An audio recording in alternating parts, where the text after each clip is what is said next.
মাত্ৰ বেসন 7 দিন এনেদৰে ব্যৱহাৰ কৰক আৰু স্কিনৰ পৰিৱৰ্তন আপোনালোকে নিজে দেখা পাব।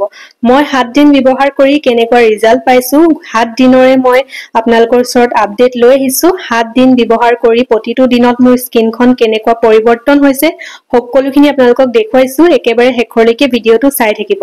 মই ভবাই নাছিলো 7 দিন বেসন এনেদৰে ব্যৱহাৰ কৰি এনেকুৱা এটা ৰিজাল্ট পাম বুলি আৰু আপোনালোকেও আচৰিত হৈ যাব যদি আপোনালোকে 7 দিনৰ এই বেসনৰ চ্যালেঞ্জটো লয়। দেখিছেনে 7 দিন মই আপোনালোকক কমপ্লিট দেখুৱাইছো আৰু ভিডিঅটো ক'ৰ পৰা চাই আছে আপোনালোকে কমেন্ট কৰি জনাব আৰু কেনেকুৱা পাইছে হেয়াও জনাবলৈ নাপাহৰিব।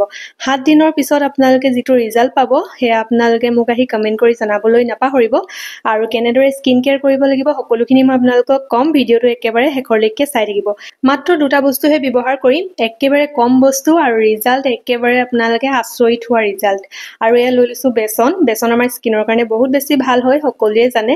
বেসনে আমাৰ স্কিনৰ ডাৰ্ক স্পট দূৰ কৰে, পিগমেন্টেশন দূৰ কৰে, স্কিনখন সফট কৰে, তাৰ লগতে ডেড সেলসমূহো দূৰ কৰে। এয়া দেখিছে নহয়, এয়া লৈ লৈছো কেঁচা গাখীৰ। মাত্ৰ দুটা বস্তুৱে আপোনালোকক কৈছিলো নহয়, এয়া অকল কেঁচা গাখীৰ আৰু বেসন। এইখিনি এতিয়া মই গাখীৰখিনি বেসনত দি লৈছো আৰু ভালদৰে এইখিনি মিক্স কৰি ল'ম আৰু কেনেকুৱা হ'ব লাগিব সেয়াও দেখুৱাম। ভালদৰে চাই থাকক, একেবাৰে ডাঠো হ'ব নালাগিব আৰু একেবাৰে পাতলো হ'ব নালাগিব। আপোনালোকে ভিডিঅটো চাই থাকিলে গম পাব তেনেকুৱা আপোনালোকে সেম বনাব লাগিব। এয়া দেখিছে নহয়, এনেকুৱা নহ'ব। এতিয়া ইয়াত অলপ আকৌ গাখীৰ মিক্স কৰি ল'ম, ভালদৰে মিক্স কৰি তাৰ পিছত আপোনালোকক দেখুৱাম কেনেকুৱা হ'ব লাগিব পেষ্টটো।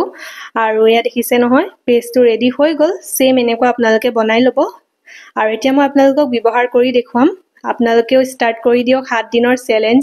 মই ব্যৱহাৰ কৰি মোৰ প্ৰতিটো দিনত কেনেকুৱা ধৰণৰ ৰিজাল্ট পাই গৈছো মই সকলোখিনি আপোনালোকক দেখুৱাই যাম। ভিডিঅটোত সম্পূৰ্ণ চাব আৰু এফালে পানীৰে অকমান মুখখন তিয়াই লৈছো। তাৰ পিছত যিখিনি পেষ্ট বনাইছিলো সেইখিনি এতিয়া মুখত লগাই ল'ম আৰু 5 মিনিট ডেইলি মাসাজ কৰিম। মানে মৰ্নিং শুই উঠি ফেস ওয়াশ ব্যৱহাৰ নকৰিব, অকল ঠাণ্ডা পানীৰে মুখখন ধুই তাৰ পিছত আপোনালোকে এই পেকটো গাখীৰ আৰু বেসনৰ পেকটোৰে 5 মিনিট এনেদৰে মাসাজ কৰিব আৰু মৰ্নিং শুই উঠি যেতিয়া আপোনালোকে এনেদৰে কৰিব তাৰ পিছত আপোনালোকে সানস্ক্ৰীম লগাবলৈ একেবাৰে নাপাহৰিব। সানস্ক্ৰীমটো আপোনালোকে লগাবই লাগিব ৰ'দৰ পৰা বাচিবলৈ, নহলে আমি কোনো ধৰণৰ স্কিন কেয়াৰ কৰি একো লাভ নাই। ৰ'দে আমাৰ স্কিনখন একেবাৰে বেয়া কৰিবই। সেইটো কাৰণে গাখীৰ আৰু বেসনৰ এই মিশ্ৰণখিনিৰে 5 মিনিট মাসাজ কৰাৰ পিছত লগালগ আপোনালোকে ঠাণ্ডা পানীৰে মুখখন ধুই সানস্ক্ৰীম লগাই ল'ব। আৰু এই হোম ৰেমেডিটো আপোনালোকে মৰ্নিং আৰু নাইট দুটা টাইমতে কৰিব লাগিব। আপোনালোকে দিনত অকল সানস্ক্ৰীমটো লগাব কিন্তু ৰাতি একো নলগাব। কথাখিনি ভালদৰে মন দি শুনিব, তেতিয়াহে আপোনালোকে ভালদৰে বুজি পাব আৰু ভালদৰে কৰিবও পাৰিব। এয়া প্ৰথম দিনাখনৰ হয়। এই পেকটো আপোনালোকে ৰাতিপুৱা আৰু ৰাতি ব্যৱহাৰ কৰিব লাগিব, মানে ৰাতিপুৱা শুই উঠি এবাৰ মুখখন ধোৱাৰ পিছত তাৰ পিছত ৰাতি শুৱাৰ আগত। সেইটো কাৰণে আপোনালোকে এটা কাম কৰিব, ডেইলিয়ে বনাব। ৰাতিপুৱা বনাওতে ৰাতিৰ জোখৰলৈকে বনাই দিব যাতে ৰাতি আপোনালোকে ডাইৰেক্ট ব্যৱহাৰ কৰিব পাৰে, আকৌ বনাবলগীয়া নহয়। এদিনৰটো এদিনতে শেষ কৰিব। ৰাতিপুৱা বনাব, ভালদৰে মুখখন ঠাণ্ডা পানীৰে ধুই ফেস ওয়াশ নকৰিব। এই পেকটো ভালদৰে 5 মিনিট মাসাজ কৰি ধুনীয়াকে ধুই ল'ব, তাৰ পিছত সানস্ক্ৰীম লগাই ল'ব আৰু ৰাতি শুৱাৰ আগত ভালদৰে ঠাণ্ডা পানীৰে আকৌ মুখখন ধুই এই পেকটো মুখত লগাই ভালদৰে 5 মিনিট মাসাজ কৰিব। তাৰ পিছত ঠাণ্ডা পানীৰে ধুই তেনেকে শুই থাকিব, একো লগাব নালাগে, একো স্কিন কেয়াৰ নকৰিব। মাত্ৰ 7 দিন আপোনালোকে এই স্কিন কেয়াৰটো ফলো কৰক। আৰু সানস্ক্ৰীম এইটো ব্যৱহাৰ কৰিছো মই ডট&কেৰ, বহুত বেছি ভাল হয়। আপোনালোকে যদি এটা ভাল সানস্ক্ৰীম বিচাৰি আছে আৰু এই সানস্ক্ৰীমটোত আছে ভিটামিন C+E আৰু সুপাৰ ব্ৰাইট সানস্ক্ৰীম হয়। স্কিনৰ ডাৰ্ক স্পট দূৰ কৰে, পিগমেন্টেশন দূৰ কৰে, স্কিনখন ব্ৰাইট কৰে, বগা উজ্জ্বল কৰে। বহুত বেছি ভাল হয়, মই ব্যৱহাৰ কৰি বহুত বেছি ভাল পাইছো। যদি আপোনালোকে অৰ্ডাৰ কৰিব বিচাৰে লিংক মই ডেসক্ৰিপচনত দি দিছো, আপোনালোকে তাতে ক্লিক কৰি অৰ্ডাৰ কৰিব পাৰিব। বহুতে কমেন্ট কৰি লিংক বিচাৰি থাকে যে, সেইটো কাৰণে মই আপোনালোকক কৈ দিছো। আৰু একেবাৰে সফট স্কিন, তাৰ লগতে অল স্কিন টাইপ হয়। মৰ্নিং উঠি এই স্কিন কেয়াৰটো কৰিলে হ'ল, অকল মাসাজটো কৰিব 5 মিনিট, তাৰ পিছত সানস্ক্ৰীম লগালে হ'ল। কিন্তু নাইটত একোৱে লগাব নালাগে, অকল মাসাজ কৰি ঠাণ্ডা পানীৰে ধুই শুই থাকিব। আৰু সেকেন্ড ডে দেখিছেনে কিমান ধুনীয়া স্কিনখন উজ্জ্বল হৈছে, একেবাৰে ক্লিয়াৰ হৈ গৈছে।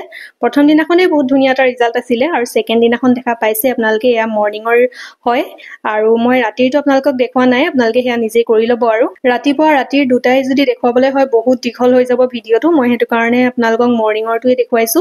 এয়া দেখিছেনে, এইটো সেকেন্ড দিনাখনৰ হয়। ভালদৰে মই এই পেকটো বনাই প্লেনি মাসাজ কৰি লৈছো আৰু ৰাতিলেও অলপ বচাই থৈছো, ৰাতি যাতে ব্যৱহাৰ কৰিব পাৰো। ভালদৰে 5 মিনিট মাসাজ কৰাৰ পিছত ঠাণ্ডা পানীৰে আকৌ ধুই ল'ম।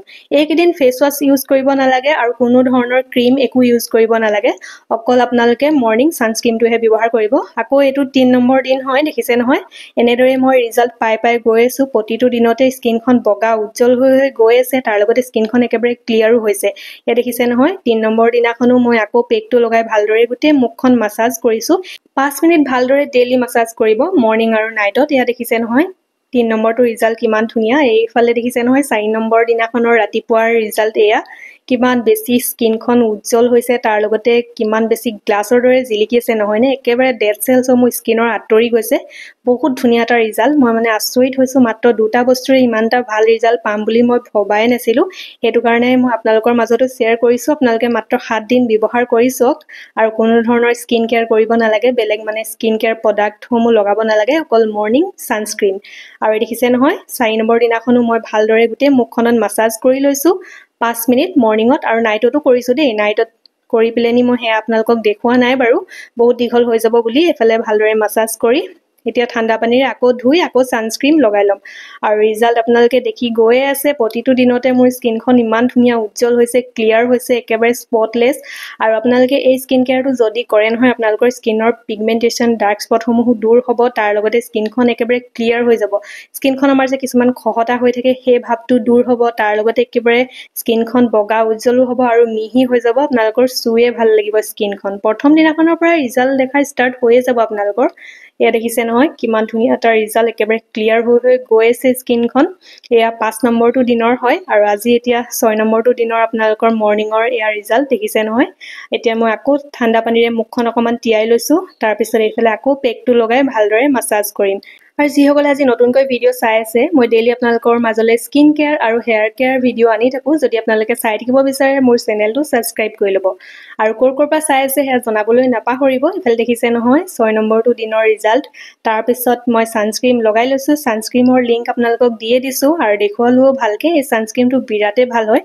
যদি আপোনালোকে বগা উজ্জ্বল স্কিন বিচাৰে পিম্পলছৰ ডাৰ্ক স্পট হেবোৰ দূৰ হোৱাটো বিচাৰে আৰু পিগমেন্টেশন হৈ গৈছে যদি হেসমূহ যদি ভাল হোৱাটো বিচাৰে এই সানস্ক্ৰীনটো অৰ্ডাৰ কৰিব পাৰে আপোনালোকে আৰু একেবাৰে লাষ্টৰটো দিন 7 নম্বৰ দিন আৰু আপোনালোকে যে 7 দিনে এয়া ব্যৱহাৰ কৰিব হেয়া নহয় মই মাত্ৰ 7 দিনত কেনেকুৱা এটা ৰিজাল্ট হ'ব হেয়াহে আপোনালোকৰ মাজলৈ আনিছিলো আপোনালোকে ডেইলি ফলো কৰিব পাৰিব কোনো ধৰণৰ সাইড এফেক্ট নাই একেবাৰে নেচাৰেল হয় এ দেখিছে নহয় 7 নম্বৰ দিনত মোৰ স্কিনখনত কোনো প্ৰবলেমে নাই একেবাৰে স্কিন ক্লিয়াৰ গ্লো কৰিছে ঠাণ্ডা পানীৰে মুখখন ধুই লৈছো আৰু এতিয়া পেকটো লগাই লৈছো আকৌ 5 মিনিট মাসাজ কৰিম মই 7 দিন যে মুখত একো প্ৰডাক্ট ব্যৱহাৰ কৰা নাই মোৰ বিশ্বাস হোৱা নাই তাৰ পিছত যে ইমান ধুনিয়া এটা ৰিজাল্ট পাইছো ইমান ধুনিয়া স্কিনখন বগা উজ্জ্বল হৈ আছে গ্লো কৰিছে তাৰ লগতে ডেড সেলছ সমূহ আঁতৰি গৈছে স্কিনৰ পৰা একেবাৰে ক্লিয়াৰ হৈ গৈছে স্কিনখন বহুত বেছি সফট হৈছে আৰু ইমান বেছি ধুনিয়া এটা বগা উজ্জ্বল হৈছে মানে মই আচৰিত হৈছো আপোনালোকেও এই 7 দিন ব্যৱহাৰ কৰি যেতিয়া ৰিজাল্টটো পাব তাৰ পিছত আপোনালোকৰ ডেইলি ব্যৱহাৰ কৰি থাকিবলৈ মন যাব আৰু দেখিছে নহয় কিমান ধুনিয়া এটা ৰিজাল্ট মুখখন ধুই আহিলো আকৌ সানস্ক্ৰীন লগাই লম কাৰণ মই মৰ্নিংৰটো আপোনালোকক দেখুৱাই আছো আৰু ৰাতিটো মই একো ব্যৱহাৰ নকৰো কলুৱে আপোনালোকেও নকৰিব আৰু ৰিজাল্টটো আপোনালোকে এবাৰ চাব আৰু আশা কৰো আজি ভিডিওটো চাই সকলোৱে ভাল পালে যিসকলে নতুনকৈ চাই আছে কমেন্ট কৰি জনাব কেনেকুৱা পাইছে আৰু চেনেলটোও পাইলে সাবস্ক্ৰাইব কৰি ল'ব আজিলৈ আহিছো দিয়ক বাই